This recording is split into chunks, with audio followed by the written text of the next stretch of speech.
No. If you messaged anybody this week, would you share with us the names of the people you've messaged? Senator, no, I would probably not choose to do that publicly here. I think that may be what this is all about. Your right to privacy, the limits of your right to privacy, and how much you give away in modern America in the name of, quote, connecting people around the world. In order to do that, we believe that we need to offer a service that everyone can afford, and we're committed to doing that. Well, if so, how do you sustain a business model in which users don't pay for your service? Senator, we run ads. I see. The two specific things that we're doing are, one is around transparency. Senator, we do require permission to use the system and to put information in there and for all the uses of it. I want to be clear. We don't sell information. So regardless of whether we could get permission to do that, that's just not a thing that we're going to go do. I want to see John Kennedy's file. Absolutely not. Could you, if it, not could you, not would you do it, could you do it? In theory. Do you have the right to put my data, a name on my data, and share it with somebody? I do not believe we have the right to do that. Do you have the ability? Senator, the data is in the system, so... Do you have the ability? Technically, I think someone could do that, but that would be a massive breach. So we would never do that. It would be a breach. Here's what everybody's been trying to tell you today, and I say this gently. Your user agreement sucks.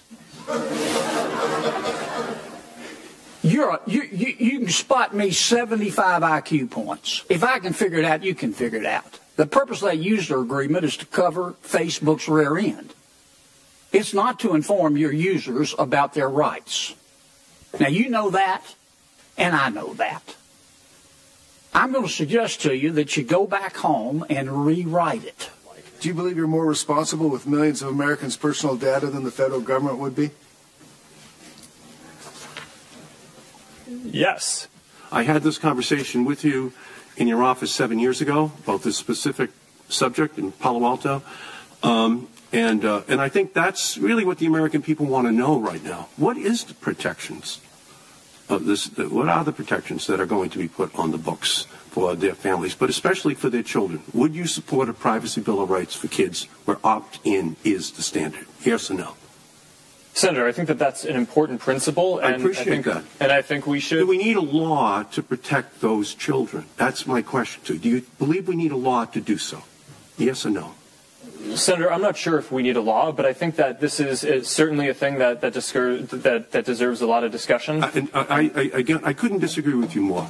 We're leaving these children to the most rapacious commercial predators in the country who will exploit these children unless we absolutely have a law on the books. There's some past reports that have been out there that indicate that Facebook collects about 96 data categories for those 2 billion active users. That's 192 billion data points that are being generated, I think, at any time from consumers globally. So how many does Facebook store out of that? Do you store any?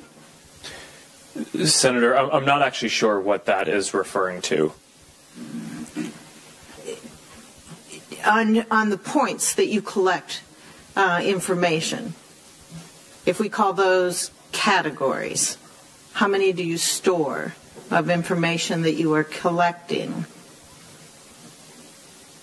That you started in your dorm room instead of one of great American success stories. That much influence comes with enormous social